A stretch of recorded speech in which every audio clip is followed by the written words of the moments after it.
Ya, selamat pagi semuanya. Ini tadi barusan sengaja saya mute dulu semua. Nanti kalau ada yang ditanyakan silakan Anda unmute dan bertanya. Baik, rekan-rekan sekalian, kuliah kita hanya tinggal hari ini dan minggu depan. Setelah itu kita ada ujian. Nah, untuk ujian akhir nanti akan saya laksanakan dengan 2 penugasan.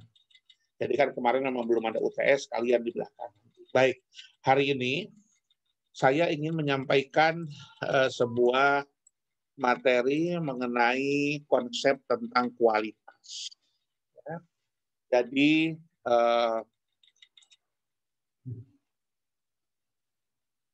pada kesempatan kali ini kita akan mendiskusikan sebenarnya apa sih yang disebut dengan kualitas dalam konsep teknik industri, ya, konsep kualitas dalam teknik industri.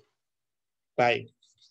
Nah, sebelumnya saya ingin mengajak kita untuk melihat contoh seperti ini. Misalnya ada orang yang bertanya, antara mobil Toyota Avanza dan mobil Mercedes-Benz atau Mercy, kualitasnya bagus mana? Nah, hampir semuanya ya, akan menjawab bahwa kualitas atau mutunya bagus yang Mercy atau Mercedes-Benz. Nah, sekarang juga kita bilang lagi yang lain misalnya. Universitas, misalnya apa ya, jangan UIN deh, kalau UIN udah bagus soalnya. Cari universitas yang nggak jelas itu ya. Misalnya apa? Tapi kalau nyebut nama nanti tersinggung universitas itu. Ya udahlah sebut aja UIN lah. Misalnya Universitas Islam Negeri Sunan Kalijaga dengan University of Melbourne, Australia, atau Australia National University. Orang bilang mutunya bagus mana? Selalu orang bilang ya bagus NU Pak, yang di Australia itu Pak, dibanding UIN jauh lah. Atau misalnya kita mau bilang lagi Universitas Cokroaminoto di Jogja dengan ITB bagus mana? Jawabannya ya terang aja Pak, mutu kualitasnya bagus ITB. Oke. Nah ini mulai kita diskusi apakah pendapat orang-orang tadi itu salah atau benar. Itu dulu. Apakah orang-orang itu salah atau benar? Nah, sekarang lagi. Segoang keringan sama Pizza Hut kualitasnya bagus mana? Paham aku saya ya. Nah, kemudian Hotel University UIN kita punya hotel. Hotel University UIN Sunan Kalijaga dibandingkan dengan JW Marriott. Bagus mana kualitasnya? Nah, begini maksud saya.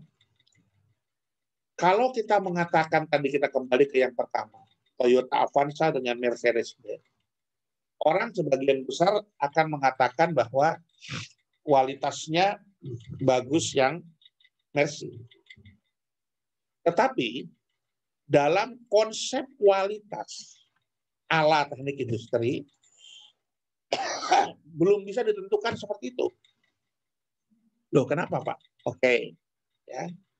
Yang jelas sudah betul itu adalah bahwa Mercy memiliki spesifikasi yang lebih tinggi daripada Toyota Avanza. Itu betul. Mercy memiliki spesifikasi dan standar yang lebih tinggi dibandingkan Toyota Avanza. Itu betul. Bahwasannya Australian National University memiliki standar yang lebih tinggi daripada UIN Sunan Kalijaga. Itu betul. Adalah ITB memiliki standar yang lebih tinggi dari Universitas Cokroaminoto. Betul. Standar kualitas, standar makanan yang ada di restoran seperti Pizza Hut pasti jauh lebih bagus dibandingkan standar yang ada di angkringan. Itu betul. Tetapi kemudian apa yang disebut kualitas sama dengan standar?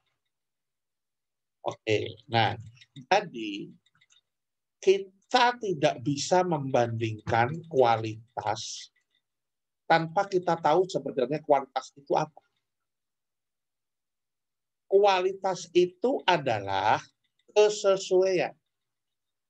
kesesuaian antara apa yang diharapkan oleh konsumen dan apa yang diberikan oleh produsen melalui produk, barang, dan jasanya. Itu yang disebut kualitas. Oke. Jadi kualitas dalam bidang teknik industri itu bukan spesifikasi, bukan standar, tetapi kesesuaian antara ekspektasi dan harapan dari konsumen dengan apa yang bisa diberikan oleh produsen melalui barang dan jasanya. Jadi, kualitas yang bagus itu artinya match antara harapan dan barangnya, antara harapan dan jasanya. Itu match. Itu yang disebut dengan kualitas yang bagus. Nah, sekarang kira-kira kalau Anda membeli makanan di angkringan dengan Anda membeli makanan di restoran seperti Pizza Hut, harapan Anda sama nggak? Tentu jawabannya berbeda. Nah, ini masalahnya. Karena harapan seseorang yang membeli makanan di angkringan itu berbeda dengan orang yang membeli makanan di Pizza Hut. Karena orang yang kuliah di UIN Sunan Kalijaga harapannya pasti berbeda dengan orang yang kuliah di Australian National University. Orang yang membeli Toyota Avanza pasti harapannya berbeda dengan orang yang membeli Mercy. Sehingga permasalahannya adalah seberapa besar Toyota Avanza bisa memuaskan harapan orangnya. Seberapa besar Mercy bisa memuaskan harapan konsumennya. Seberapa besar Pizza Hut dapat memenuhi harapan konsumennya. Seberapa besar warung angkringan bisa memenuhi harapan konsumennya. Jadi sebenarnya tidak untuk dibandingkan antara satu dengan yang lainnya. Loh kenapa Pak? Loh, karena pada prinsipnya kualitas itu adalah fungsi dibagi dengan harga. Kualitas itu adalah fungsi dibagi dengan harga. Atau dengan bahasa lain, kualitas sama dengan value. Value sama dengan fungsi dibagi dengan harga. Jadi sekarang prinsipnya, kalau kita mau meningkatkan kualitas, bagaimana caranya? Meningkatkan fungsinya, harganya tetap, atau fungsinya tetap, harganya dikurangi. Jadi kualitasnya lebih besar karena kualitas itu adalah fungsi dibagi dengan harga. Ya, saya ambil contoh. Kalau sekarang misalnya kita membeli handphone sama-sama harga 1,5 juta, tetapi kemudian ada handphone lagi yang baru dengan nilai yang sama 1,5 juta, tapi fitur-fiturnya lebih komplit, lebih lengkap. Itu artinya barang yang baru itu memiliki kualitas yang lebih baik. Kenapa? Karena harganya sama dengan barang yang awal. Harganya sama tapi fungsinya lebih baik. Jadi kita harus begitu membandingkan kualitas. Nah sekarang kalau kita bicara bandingannya Avanza dengan Mercy, nggak bisa. Kenapa? Loh, harganya beda. Karena satu Mercy itu bisa dapat 10 Avanza. Apa yang mau diharapkan oleh seorang konsumen terhadap mobil Avanza dengan apa yang diharapkan oleh seorang konsumen dengan mobil Mercedes-Benz pasti berbeda. Ya karena itu maka kita tidak bisa membandingkan keduanya. Kenapa? Karena kedua barang ini beda kelas. Beda kelas kok bisa dibandingkan. Ibaratnya juara dunia tinju kelas bantam sama juara dunia tinju kelas berat. Dibandingkan hebat mana? Berbeda.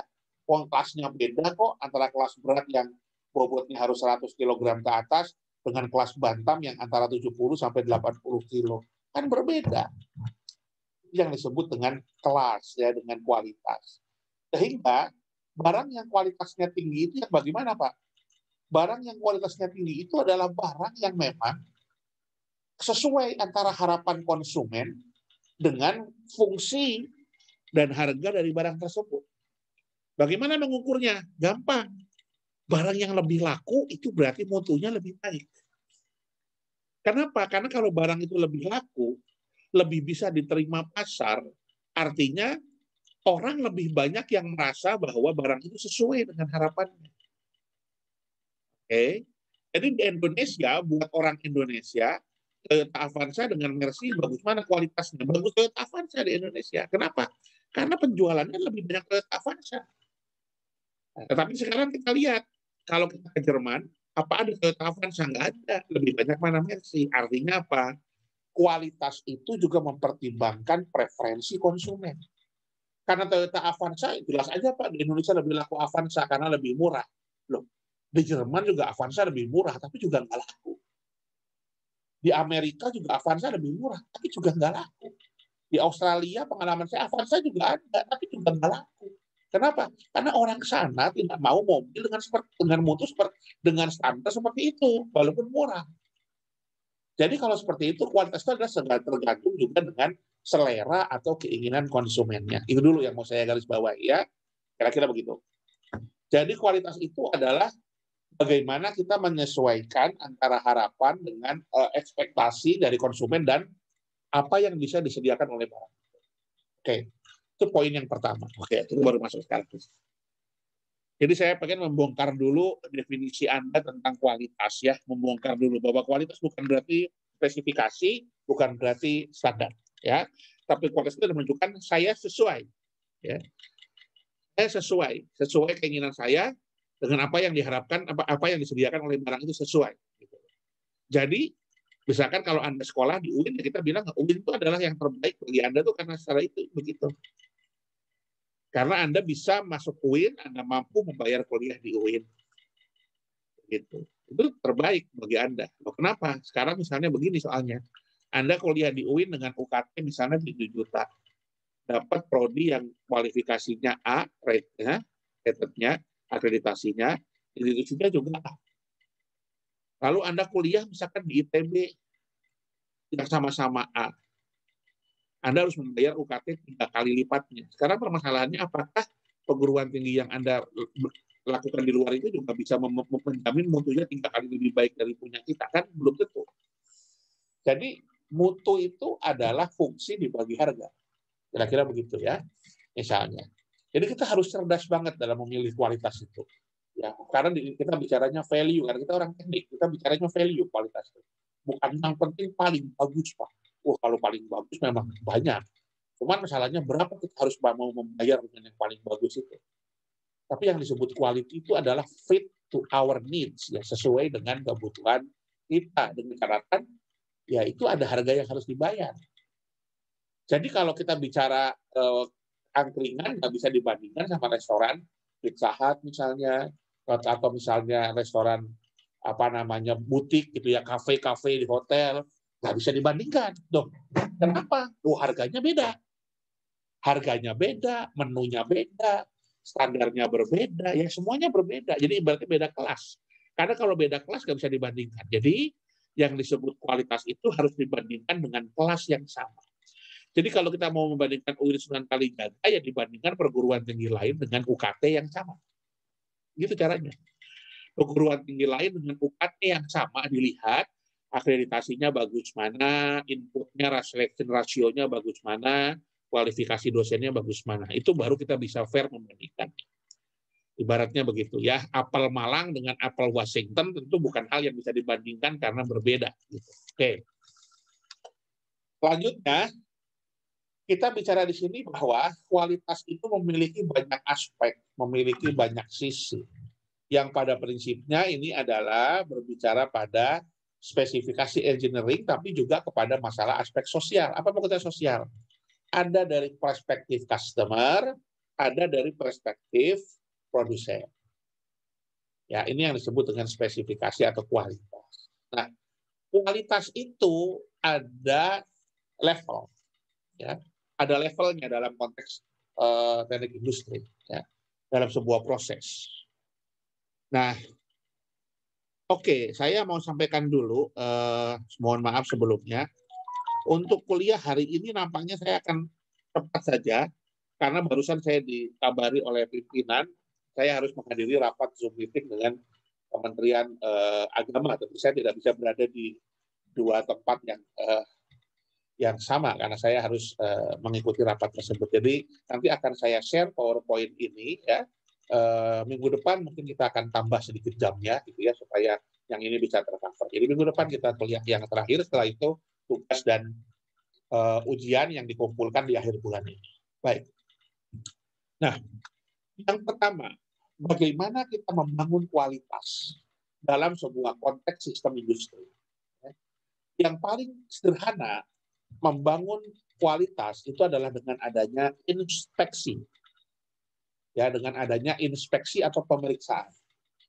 Tetapi pemeriksaan ini atau pengecekan ini masih dilakukan secara scattered, tidak terpola dengan baik. Ya, pokoknya saya periksa nih kerjaan tukang saya cek hasil pekerjaannya bagaimana, semau saya ngeceknya.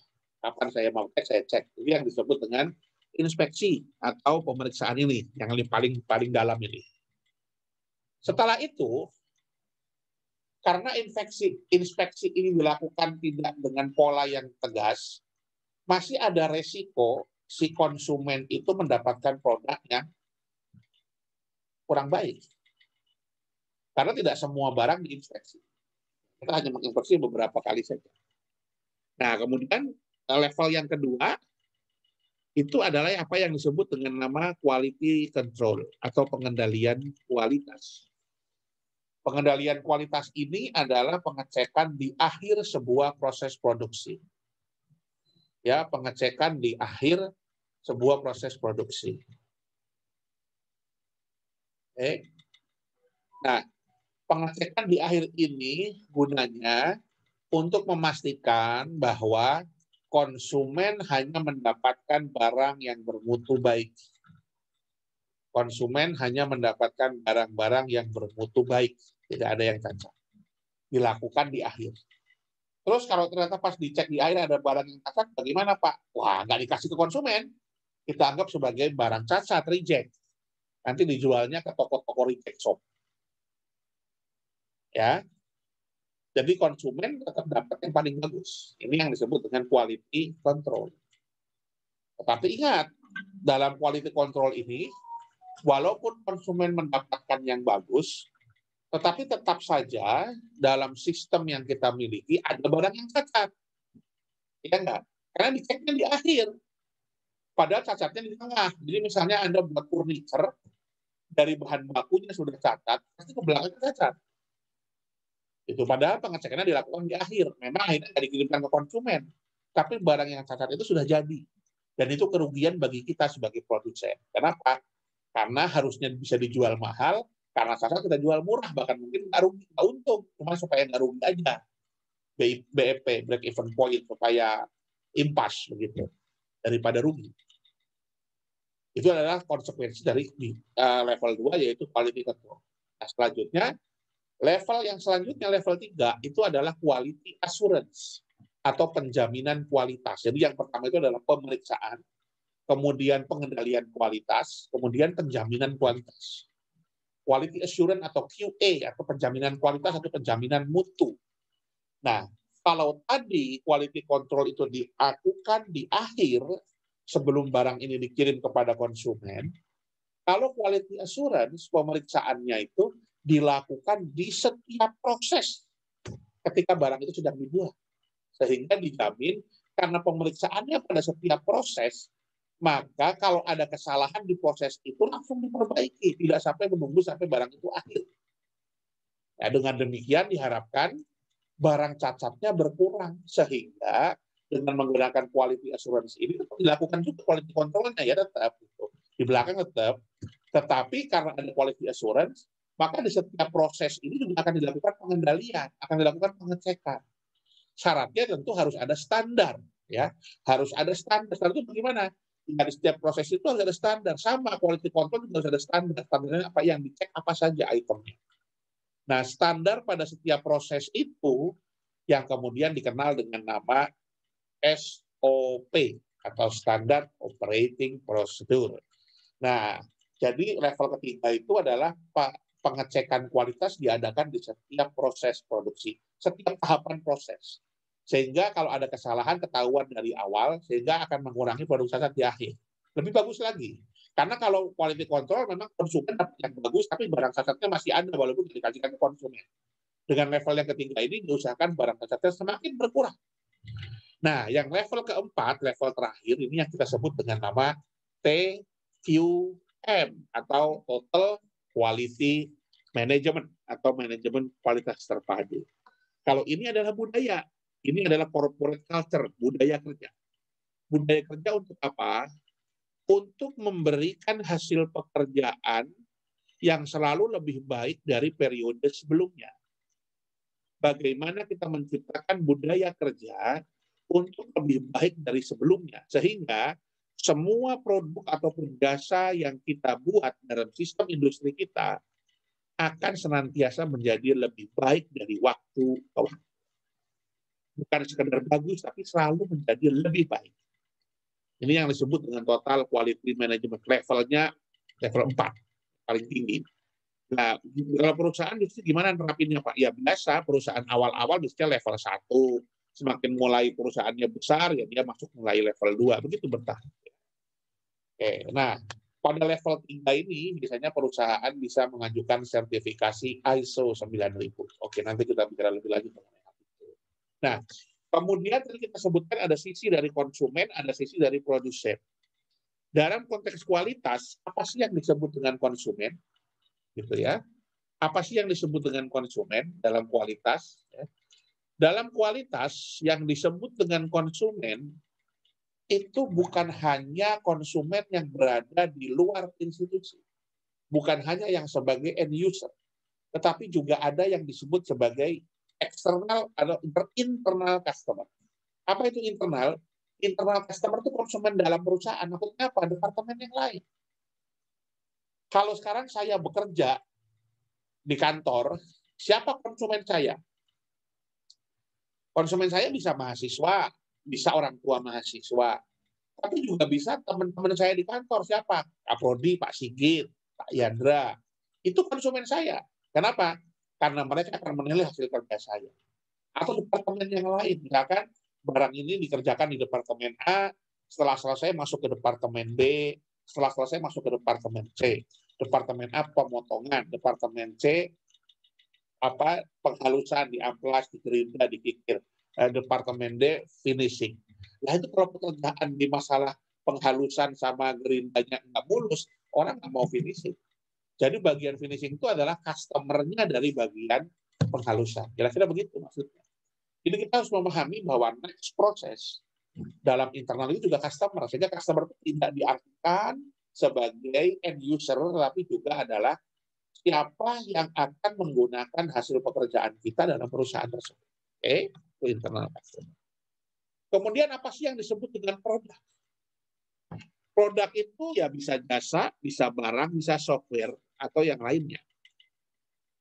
Ya, bisa barang, bisa jasa, bisa software. Software ini soalnya in between, dia bisa barang, dia bisa juga jasa. Nah, tadi disebutkan bahwa kualitas itu ada 2 dimensi, ya. Ada yang disebut dengan dimensi dari sisi produsen, ada dimensi dari sisi konsumen.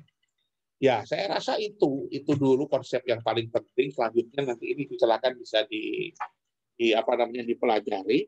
Karena jam 9:30 ini saya harus menghadiri rapat, ini barusan diundang. Tapi nggak apa-apa, masih ada 1-2 menit. Silakan kalau ada yang bertanya, saya persilakan. Silakan.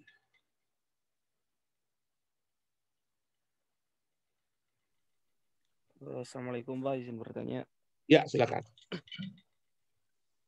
Tadi kan kualitas itu kan bersifat subjektif kan ya Pak, melalui konsumen perspektif konsumen itu kan berbeda-beda. Apakah dalam saya koreksi langsung ya. Mohon maaf, saya koreksi langsung. Ada aspek subjektif, tapi juga ada yang objektif. Oke, teruskan pertanyaannya. Silakan. Harus ada standarisasi tertentu jika ingin melakukan kontrol kualitas seperti itu. Iya, betul. Pertanyaan seperti itu. Betul. Dari sisi produsen ada standarnya, Mas. Makanya tidak sepenuhnya subjektif, kan? Kan tadi dibilangin kualitas itu adalah apakah harapan konsumen sesuai dengan apa yang kita berikan. Harapan konsumen itu subjektif. Tetapi apa yang kita berikan harus sesuai dengan standar. Maksudnya gini, saya buat mobil Toyota Avanza, ada standarnya kan? Hasilnya harus begini. Kemudian bisa mencapai berapa tenaga kuda mesinnya, konsumsi bahan bakarnya berapa, itu standar yang harus kita penuhi. Nah, menurut kata-kata produsen, kalau Anda sebagai pabrik, Anda mengatakan produk saya bagus. Kenapa bagus? Karena sesuai dengan spesifikasi dan standar yang diharuskan oleh pabrikan. Kan gitu. Toyota Avanza tenaganya ya 100 tenaga kuda. Konsumsi bahan bakarnya 1 liter per 15 kilo. Kan seperti itu ya. Itu kan standar semua yang harus dipenuhi. Terus mobilnya tidak boleh bocor. Kekuatannya gimana. Ketebalan bodinya, platnya berapa mili. Itu semua standar. Jadi kalau menurut pabrik, yang dikatakan quality control itu lolos, itu karena semua aspek di mobil itu memenuhi syarat atau standar. Dicek ketebalan bodinya memenuhi syarat enggak. Dicek capnya memenuhi syarat apa enggak. Disiram pakai air, kayak dimasukin dalam terowongan air semua itu ada kebocoran apa tidak. Dicek, direm dari kecepatan 100 km per jam bisa berhenti enggak dalam 50 meter. Itu standar. Betul. Jadi dari sisi produsen, kualitas itu memang harus ada standarnya. Harus ada standarnya. Kalau nggak ada standarnya, bagaimana kita mengecek bahwa dia memenuhi syarat apa tidak? Ya. Jadi itu memang ada dua sisi. Dari sisi produsen itu memang objektif, dari sisi konsumen kita sebut sebagai preferensi, itu biasanya subjektif. Nah, kadang-kadang konsumen yang belum nggak dewasa itu kacau. Kacaunya gini, udah beli mobil second, murah, maunya kayak dapat mobil Mercy baru. Nah, kan susah. Ya sama kayak mungkin, mohon maaf mahasiswa ya, kita mau beli makan siang di warung makan, yuk kita beli makan yang kira-kira satu piringnya harganya 15.000. Udah tahu kita mampu beli 15.000, tapi harapannya ya kalau bisa ini makanannya harus EMB nih, enak, murah, banyak, itu susah. Nah, karena itu subjektif.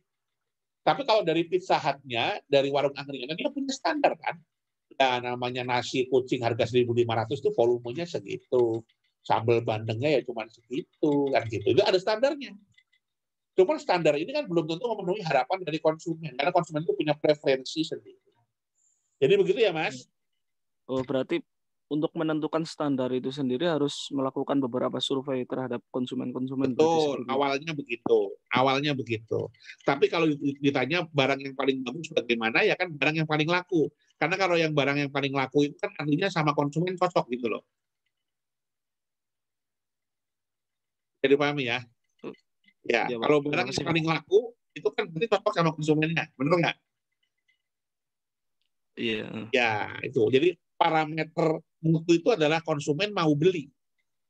Semakin orang banyak mau beli, semakin bagus kualitasnya. Kenapa? Karena sesuai dengan harapan konsumen. Minimal lebih banyak konsumen yang merasa sesuai gitu ya. Jadi dia mau beli gitu loh. Nah, supaya banyak sesuai bagaimana? Tentu kita harus riset pada saat pengembangan produknya. Harus riset supaya orang-orang ini mau beli gitu. Makanya di Indonesia yang paling laku kan Avanza, karena dia ada riset. Orang di Indonesia itu pokoknya kuatnya beli mobil sekitar 200 juta kalau baru dengan cara kredit gitu. Tapi mobilnya harus jangan sampai 1.500 cc, karena kalau di atas itu boros, bisa muat 7 orang, bisa irit juga 1 liter bisa sampai 10 sampai 15 kilometer gitu, ya kan.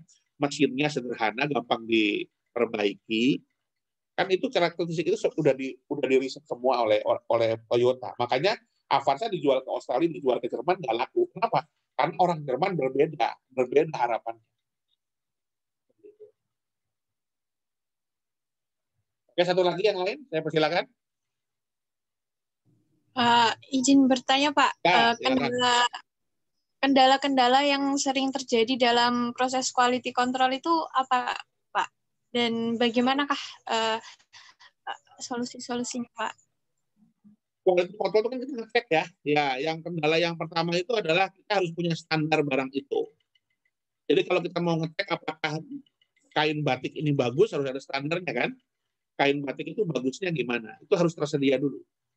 Kalau dari pabrik tidak bisa menyediakan itu, maka orang quality control tidak bisa melakukan pengecekan. Akhirnya subjektif semua. Oke. Lalu Anda sekarang mau mengontrol cleaning service. Cleaning service kerjaannya bagus apa enggak? Masih ada checklistnya. Ada checklist kontrolnya. Jadi bagaimana cara kita untuk melakukan kontrol, harus ada standar dan daftar cek yang harus diperiksa itu apa. Harus ada daftar cek. Nggak bisa cuma lihat, oh iya ini bagus apa enggak. Harus ada daftar cek. Kita mau ngecek bangunan ini bagus apa enggak, kuatnya bagaimana, harus ada cek kekuatan beton, uji tarik tekan untuk bajanya. Ya diuji ke laboratorium teknik sipil. tarik tekan sampai kekuatan betonnya memenuhi syarat apa tidak. Nah, begitu ya. Jadi salah satu caranya yang paling penting itu adalah kita harus memiliki standar. Nah, yang sering terjadi, kita punya quality control, tapi kita nggak punya standar untuk melakukan cek itu. Sehingga agak kesulitan untuk melakukan pengendalian kualitasnya. Begitu. Kemudian masalah yang lain, ya, dalam pengecekan kualitas itu adalah kita tidak bisa mengidentifikasi sumber cacatnya di mana. Nah, ini yang masalah. Kenapa? Karena pengendalian kualitas itu, quality control itu dilakukan di akhir tahapan. Di akhir tahapan kok kayaknya mobilnya suaranya nggak bagus. Suaranya nggak enak, tapi nggak enaknya dari mana kita nggak menentukan. Tapi kalau pengecekannya di setiap stasiun kerja, habis dibuat ini dicek, itu lebih bisa. Mungkin begitu ya. Jadi yang paling penting dalam pelajaran itu adalah kita harus punya standar yang dicek apa saja.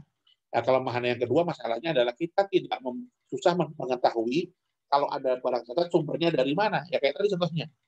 Makanan kok rasanya nggak enak ya, apa yang kurang, susah. Gitu. Nah, bagaimana solusinya? Solusinya harus dibuat standar setiap stasiun proses, tahapan proses. Jadi misalkan mobil, pemasangan pintu, ada standarnya. Pintu itu harus dipasang bautnya dengan sekian putaran supaya kenceng. Jadi putaran bautnya semua sama, kekencengan pintunya sama. Berarti kalau nutup sama. Nggak harus ada beberapa mobil yang suaranya jelek, ada beberapa yang suaranya jeder. Itu harus ada standarnya, diputar bautnya dengan bahan sekian, berapa putaran torsinya. Nah, kemudian bagaimana cara mengecatnya dibuat standar. Jadi standar yang tadinya di akhir untuk pengendalian kualitas itu harus diterjemahkan kepada standar di setiap stasiun proses. Nah, baik rekan-rekan, mohon maaf sekali ini sebelumnya karena saya sudah di bel lagi barusan di WA oleh pimpinan harus segera join di rapat tersebut. Sehingga ini saya harus mengakhiri kuliah kita ini. Saya akan sampaikan materinya dan juga rekaman nanti akan saya forward. Kita ketemu lagi minggu depan. Kita tapi akan tambah waktunya minggu depan. Mungkin begitu ya. Mohon dapat dipahami, mohon dapat dimaklumi. Demikian. Terima kasih. Assalamualaikum warahmatullahi wabarakatuh. Waalaikumsalam. Waalaikumsalam warahmatullahi wabarakatuh. Terima kasih.